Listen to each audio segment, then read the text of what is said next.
Bartram the lime burner, a rough, heavy-looking man, begrimed with charcoal, sat watching his kill at nightfall, while his little son played at building houses with the scattered fragments of marble, when, on the hillside below them, they heard a roar of laughter, not mirthful, but slow, and even solemn, like a wind shaking the boughs of the forest. "Father, what is that?"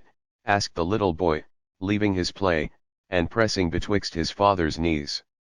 "Oh, some drunken man, I suppose," answered the lime burner, "some merry fellow from the bar room in the village, who dared not laugh loud enough within doors lest he should blow the roof of the house off.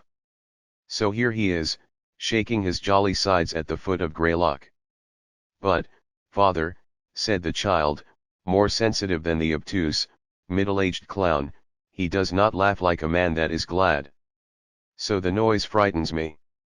"Don't be a fool, child," cried his father, gruffly. "You will never make a man, I do believe, there is too much of your mother in you. I have known the rustling of a leaf startle you. Hark!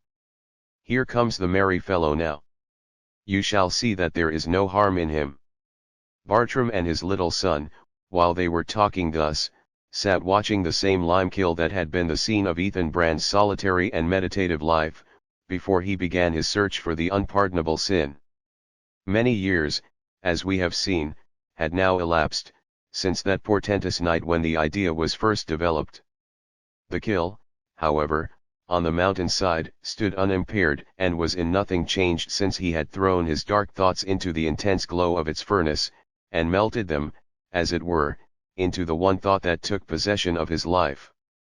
It was a rude, round, tower-like structure about 20 feet high, heavily built of rough stones, and with a hillock of earth heaped about the larger part of its circumference, so that the blocks and fragments of marble might be drawn by cartloads, and thrown in at the top. There was an opening at the bottom of the tower, like an overmouth, but large enough to admit a man in a stooping posture, and provided with a massive iron door. With the smoke and jets of flame issuing from the chinks and crevices of this door, which seemed to give admittance into the hillside, it resembled nothing so much as the private entrance to the infernal regions, which the shepherds of the Delectable Mountains were accustomed to show to pilgrims. There are many such lime kilns in that tract of country, for the purpose of burning the white marble which composes a large part of the substance of the hills.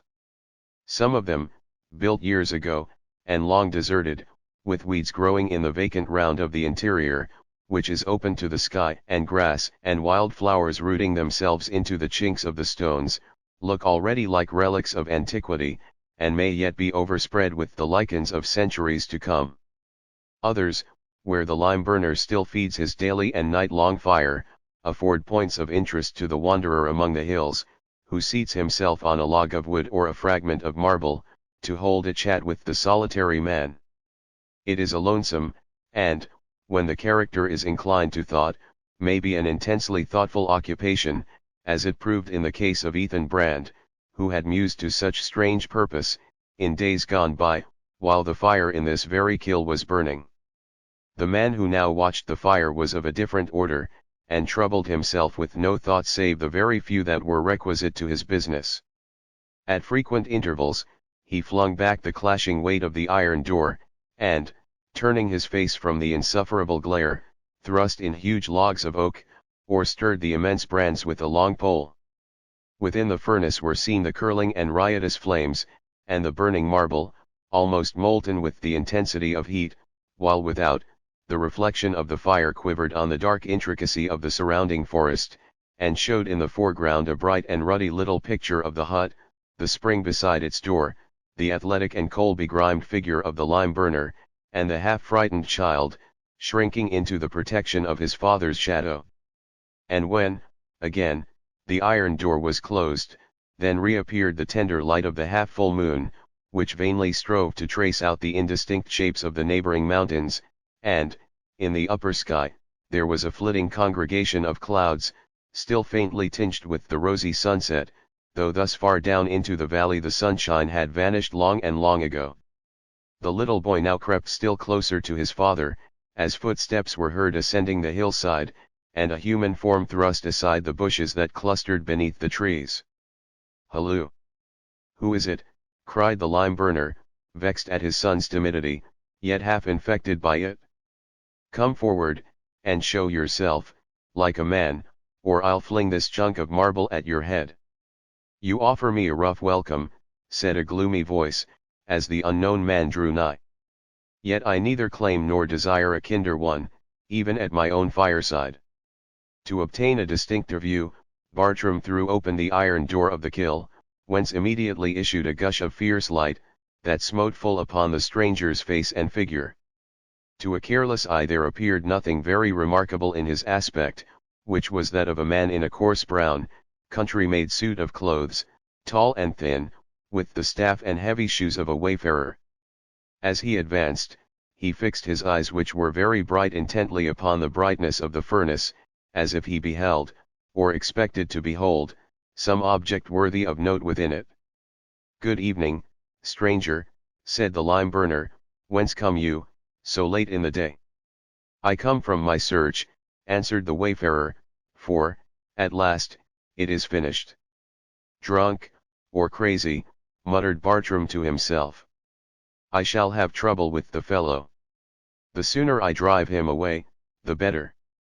The little boy, all in a tremble, whispered to his father, and begged him to shut the door of the kill, so that there might not be so much light, for that there was something in the man's face which he was afraid to look at, yet could not look away from.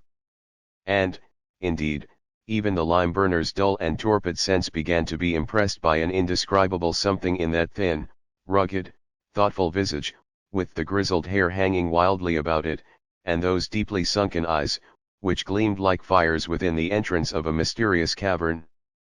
But, as he closed the door, the stranger turned towards him, and spoke in a quiet, familiar way, that made Bartram feel as if he were a sane and sensible man, after all. "Your task draws to an end, I see," said he. "This marble has already been burning 3 days. A few hours more will convert the stone to lime." "Why, who are you?" exclaimed the lime burner. "You seem as well acquainted with my business as I am myself." "And well I may be," said the stranger, "for I followed the same craft many a long year, and here, too, on this very spot. But you are a newcomer in these parts. Did you never hear of Ethan Brand?" "The man that went in search of the unpardonable sin?" asked Bartram, with a laugh. "The same," answered the stranger. "He has found what he sought, and therefore he comes back again."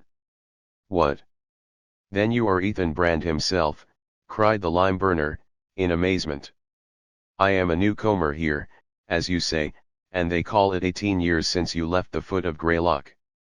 But, I can tell you, the good folks still talk about Ethan Brand, in the village yonder, and what a strange errand took him away from his lime kill." "Well, and so you have found the unpardonable sin?" "Even so," said the stranger, calmly. "If the question is a fair one," proceeded Bartram, "where might it be?" Ethan Brand laid his finger on his own heart. "Here," replied he.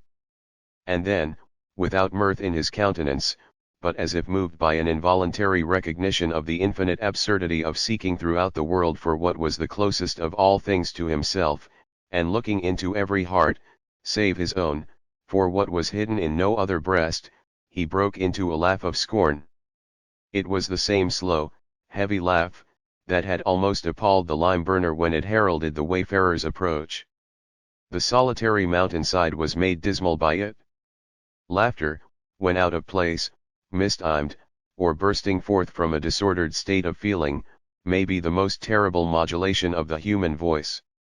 The laughter of one asleep, even if it be a little child, the madman's laugh, the wild, screaming laugh of a born idiot, are sounds that we sometimes tremble to hear, and would always willingly forget.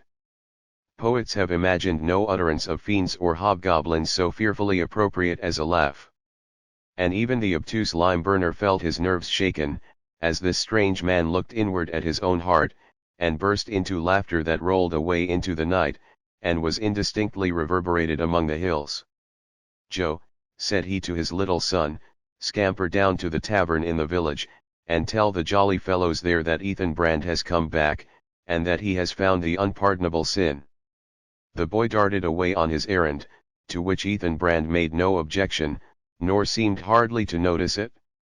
He sat on a log of wood, looking steadfastly at the iron door of the kill. When the child was out of sight, and his swift and light footsteps ceased to be heard treading first on the fallen leaves and then on the rocky mountain path, the lime burner began to regret his departure. He felt that the little fellow's presence had been a barrier between his guest and himself, and that he must now deal, heart to heart, with a man who, on his own confession, had committed the one only crime for which heaven could afford no mercy. That crime, in its indistinct blackness, seemed to overshadow him, and made his memory riotous with a throng of evil shapes that asserted their kindred with the master sin, whatever it might be, which it was within the scope of man's corrupted nature to conceive and cherish. They were all of one family, they went to and fro between his breast and Ethan Brand's, and carried dark greetings from one to the other. Then Bartram remembered the stories which had grown traditionary in reference to this strange man, who had come upon him like a shadow of the night, and was making himself at home in his old place, after so long absence, that the dead people, dead and buried for years, would have had more right to be at home, in any familiar spot, than he. Ethan Brand, it was said, had conversed with Satan himself in the lurid blaze of this very kill. The legend had been matter of mirth heretofore, but looked grisly now. According to this tale, before Ethan Brand departed on his search, he had been accustomed to evoke a fiend from the hot furnace of the lime kiln, night after night, in order to confer with him about the unpardonable sin, the man and the fiend each laboring to frame the image of some mode of guilt which could neither be atoned for nor forgiven. And, with the first gleam of light upon the mountain top, the fiend crept in at the iron door, there to abide the intensest element of fire until again summoned forth to share in the dreadful task of extending man's possible guilt beyond the scope of heaven's else infinite mercy. While the lime burner was struggling with the horror of these thoughts, Ethan Brand rose from the log, and flung open the door of the kill. The action was in such accordance with the idea in Bartram's mind, that he almost expected to see the evil one issue forth, red hot, from the raging furnace. "Hold! Hold!" cried he, with a tremulous attempt to laugh, for he was ashamed of his fears, although they overmastered him. "Don't, for mercy's sake, bring out your devil now." "Man," sternly replied Ethan Brand, "what need have I of the devil? I have left him behind me, on my track. It is with such half-way sinners as you that he busies himself. Fear not, because I open the door. I do but act by old custom, and am going to trim your fire, like a lime burner, as I was once." He stirred the vast coals, thrust in more wood, and bent forward to gaze into the hollow prison house of the fire, regardless of the fierce glow that reddened upon his face. The lime burner sat watching him, and half suspected this strange guest of a purpose, if not to evoke a fiend, at least to plunge into the flames, and thus vanish from the sight of man. Ethan Brand, however, drew quietly back, and closed the door of the kill. "I have looked," said he, "into many a human heart that was 7 times hotter with sinful passions than yonder furnace is with fire. But I found not there what I sought. No, not the unpardonable sin." "What is the unpardonable sin?" asked the lime burner, and then he shrank farther from his companion, trembling lest his question should be answered. "It is a sin that grew within my own breast," replied Ethan Brand, standing erect with a pride that distinguishes all enthusiasts of his stamp. "A sin that grew nowhere else. The sin of an intellect that triumphed over the sense of brotherhood with man and reverence for God, and sacrificed everything to its own mighty claims. The only sin that deserves a recompense of immortal agony. Freely, were it to do again, would I incur the guilt. Unshrinkingly I accept the retribution." "The man's head is turned," muttered the lime burner to himself. "He may be a sinner like the rest of us, nothing more likely, but, I'll be sworn, he is a madman too."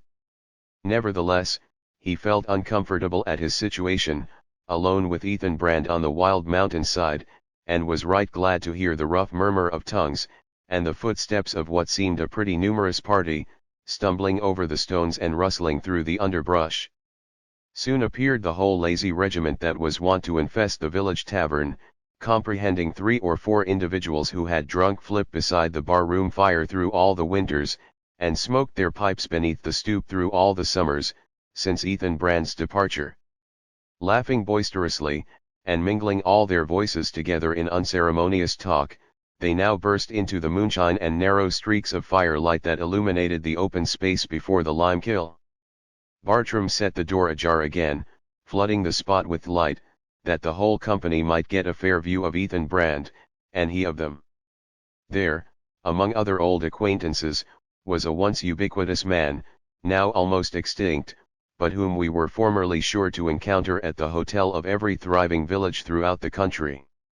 It was the stage agent.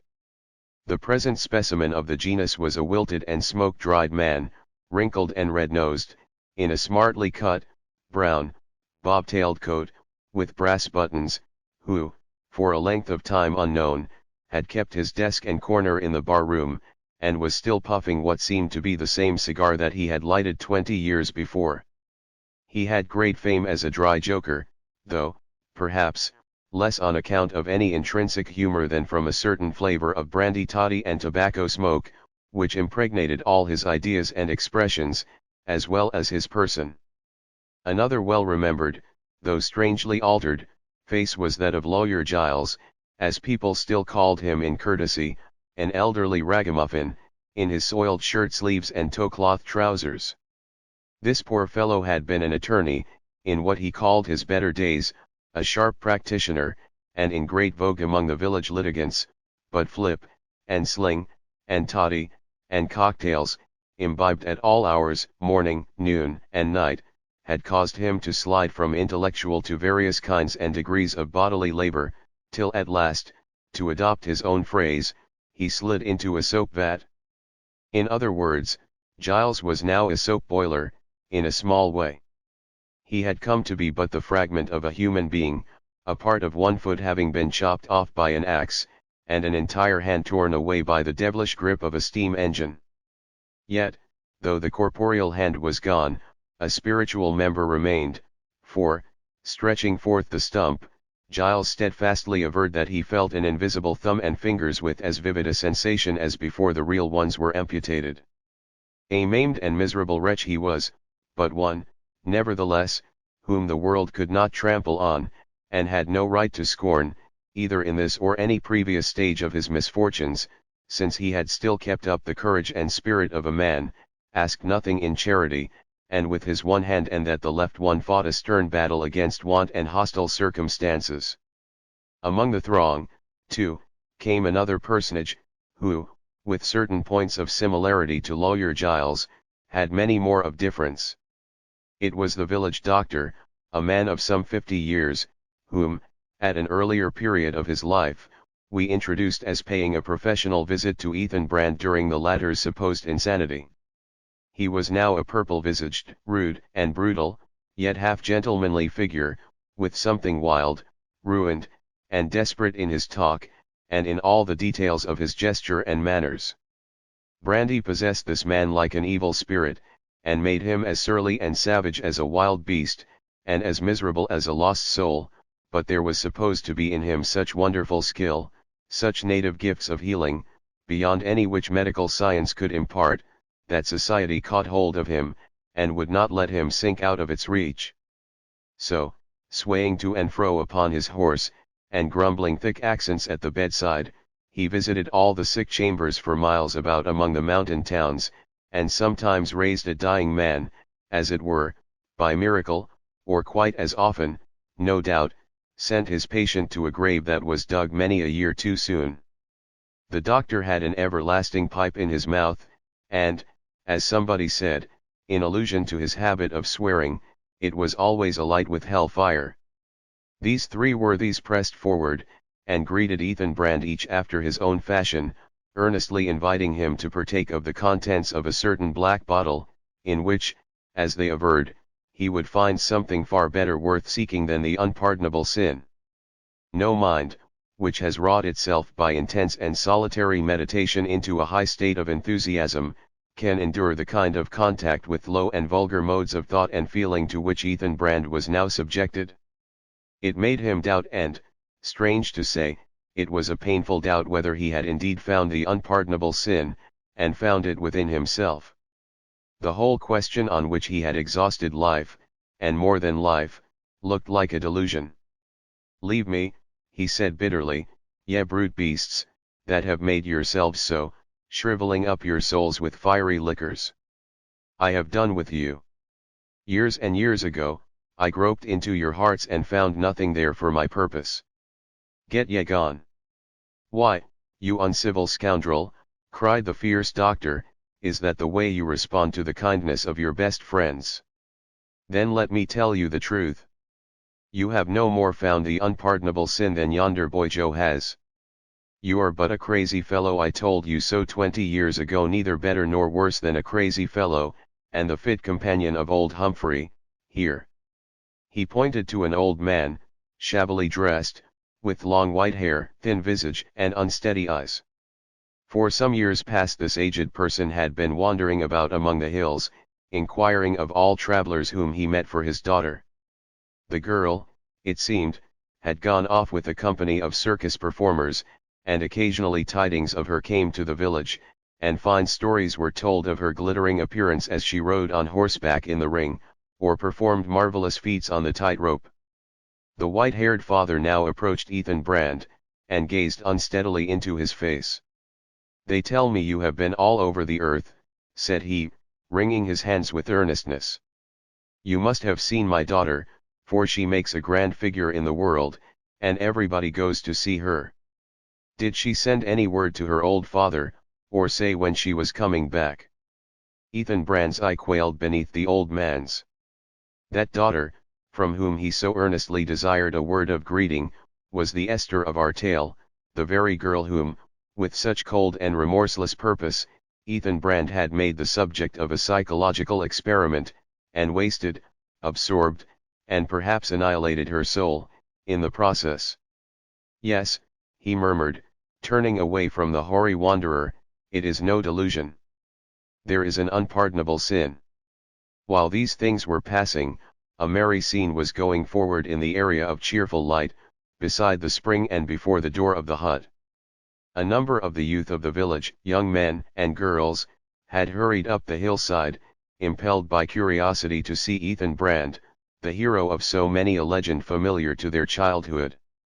Finding nothing, however, very remarkable in his aspect, nothing but a sunburnt wayfarer, in plain garb and dusty shoes, who sat looking into the fire as if he fancied pictures among the coals, these young people speedily grew tired of observing him. As it happened, there was other amusement at hand. An old German Jew traveling with a diorama on his back, was passing down the mountain road towards the village just as the party turned aside from it, and, in hopes of eking out the profits of the day, the showman had kept them company to the lime-kiln. "Come, old Dutchman," cried one of the young men, "let us see your pictures, if you can swear they are worth looking at." "Oh yes, Captain," answered the Jew, whether as a matter of courtesy or craft, he styled everybody Captain. "I shall show you, indeed, some very superb pictures." So, placing his box in a proper position, he invited the young men and girls to look through the glass orifices of the machine, and proceeded to exhibit a series of the most outrageous scratchings and daubings, as specimens of the fine arts, that ever an itinerant showman had the face to impose upon his circle of spectators. The pictures were worn out, moreover, tattered, full of cracks and wrinkles, dingy with tobacco smoke, and otherwise in a most pitiable condition. Some purported to be cities, public edifices, and ruined castles in Europe, others represented Napoleon's battles and Nelson's sea fights, and in the midst of these would be seen a gigantic, brown, hairy hand which might have been mistaken for the hand of destiny, though, in truth, it was only the showman's pointing its forefinger to various scenes of the conflict, while its owner gave historical illustrations. When, with much merriment at its abominable deficiency of merit, The exhibition was concluded. The German bade little Joe put his head into the box. Viewed through the magnifying glasses, the boy's round, rosy visage assumed the strangest imaginable aspect of an immense Titanic child, the mouth grinning broadly, and the eyes and every other feature overflowing with fun at the joke. Suddenly, however, that merry face turned pale, and its expression changed to horror, for this easily impressed and excitable child had become sensible that the eye of Ethan Brand was fixed upon him through the glass. "You make the little man to be afraid, Captain," said the German Jew, turning up the dark and strong outline of his visage from his stooping posture. "But look again, and, by chance, I shall cause you to see somewhat that is very fine, upon my word." Ethan Brand gazed into the box for an instant, and then starting back, looked fixedly at the German. What had he seen? Nothing, apparently, for a curious youth, who had peeped in almost at the same moment, beheld only a vacant space of canvas. "I remember you now," muttered Ethan Brand to the showman. "Ah, Captain," whispered the Jew of Nuremberg, with a dark smile, "I find it to be a heavy matter in my show box, this unpardonable sin. By my faith, Captain, it has wearied my shoulders, this long day, to carry it over the mountain." "Peace," answered Ethan Brand, sternly, "or get thee into the furnace yonder." The Jew's exhibition had scarcely concluded, when a great, elderly dog who seemed to be his own master, as no person in the company laid claim to him, saw fit to render himself the object of public notice.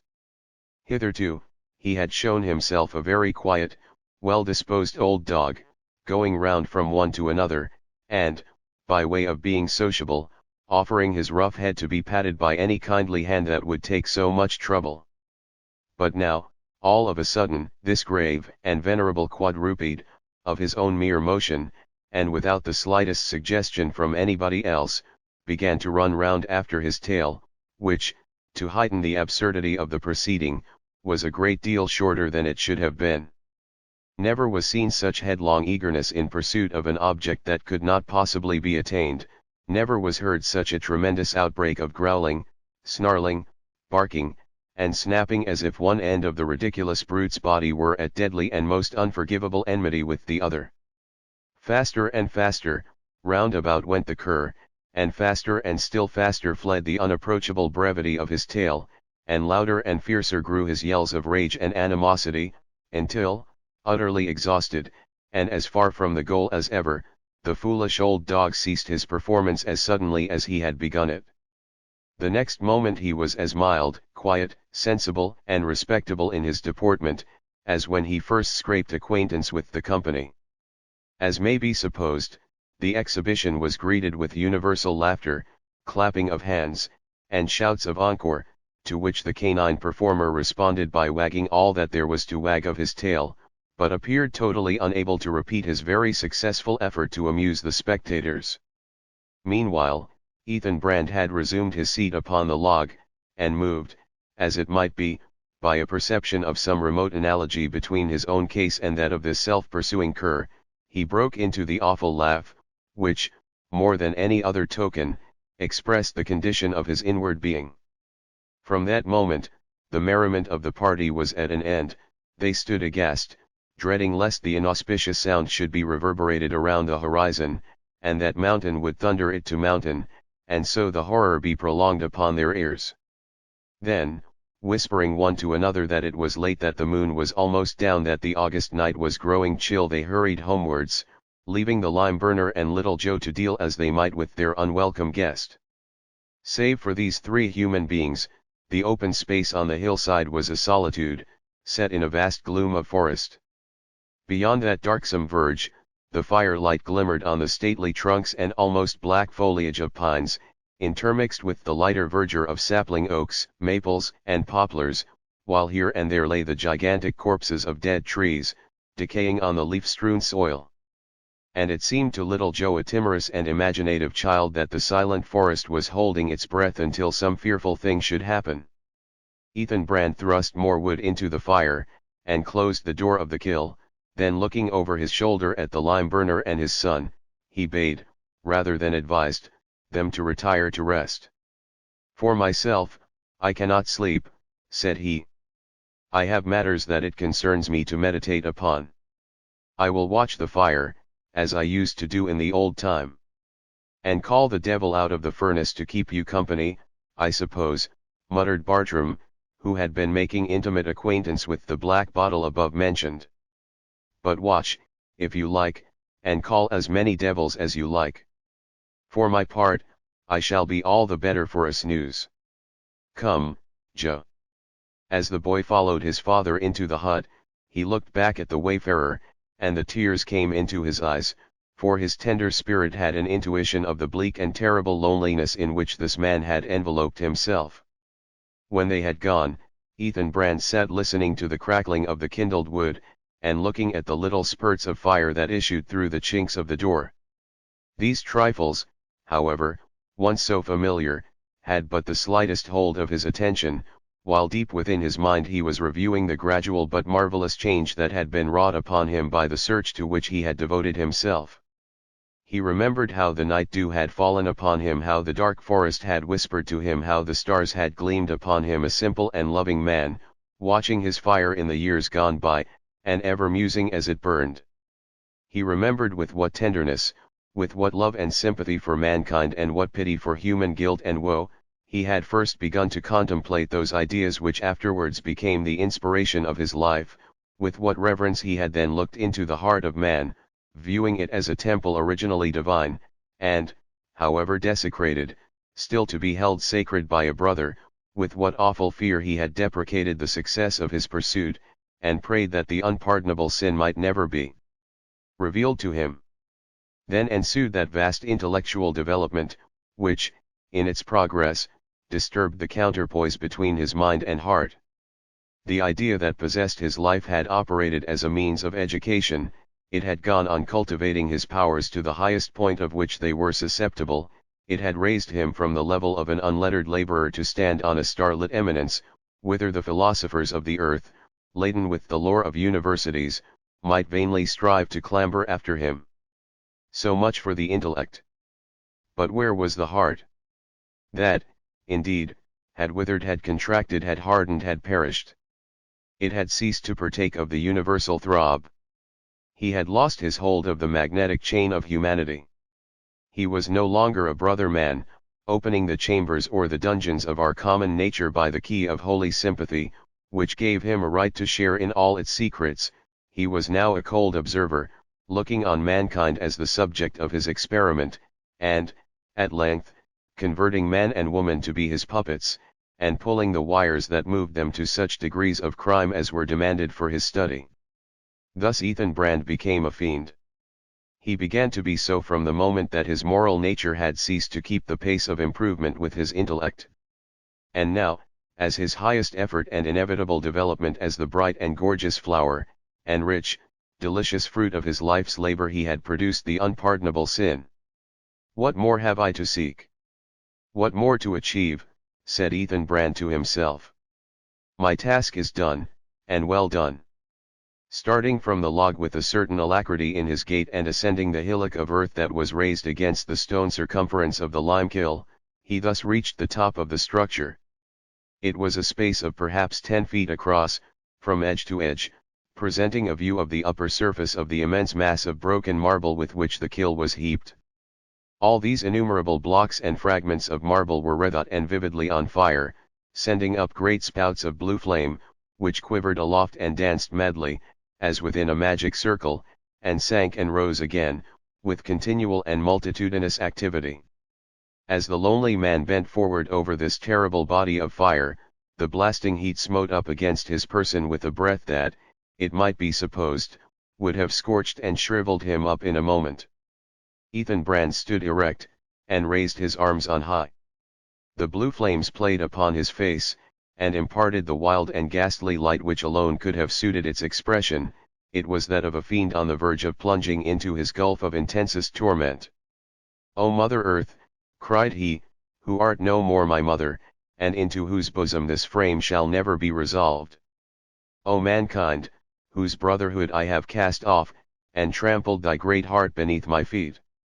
O stars of heaven, that shone on me of old, as if to light me onward and upward, farewell all, and forever. Come, deadly element of fire, henceforth my familiar friend. Embrace me, as I do thee. That night the sound of a fearful peal of laughter rolled heavily through the sleep of the lime burner and his little son. Dim shapes of horror and anguish haunted their dreams, and seemed still present in the rude hovel, when they opened their eyes to the daylight. Up, boy, up, cried the lime burner, staring about him.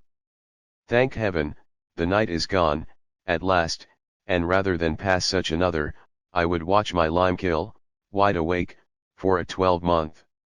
This Ethan Brand, with his humbug of an unpardonable sin, has done me no such mighty favor, in taking my place.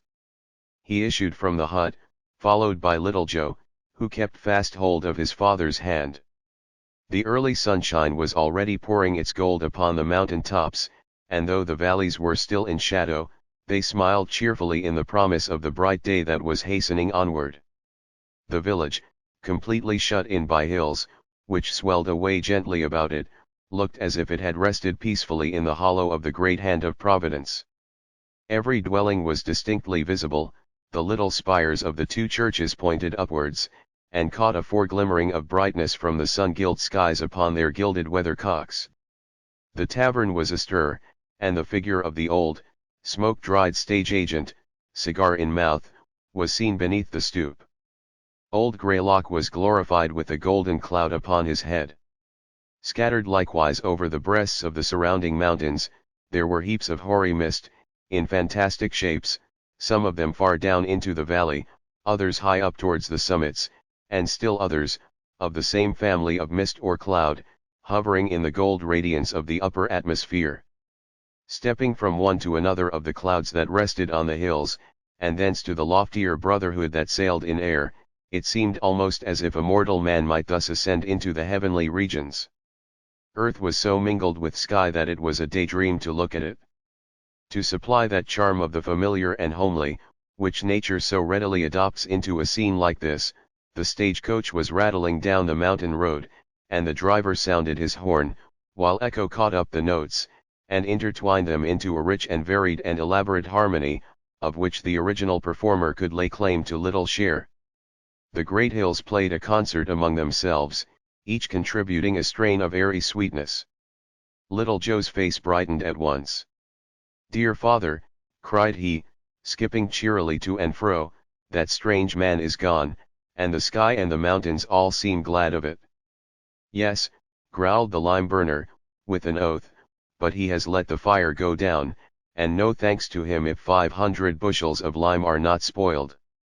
If I catch the fellow hereabouts again, I shall feel like tossing him into the furnace." With his long pole in his hand, he ascended to the top of the kill. After a moment's pause, he called to his son. "Come up here, Joe," said he. So little Joe ran up the hillock, and stood by his father's side. The marble was all burnt into perfect, snow-white lime. But on its surface, in the midst of the circle snow-white too, and thoroughly converted into lime, lay a human skeleton, in the attitude of a person who, after long toil, lies down to long repose. Within the ribs, strange to say, was the shape of a human heart. "Was the fellow's heart made of marble?" cried Bartram, in some perplexity at this phenomenon. "At any rate, it is burnt into what looks like special good lime, and, taking all the bones together, my kill is half a bushel the richer for him."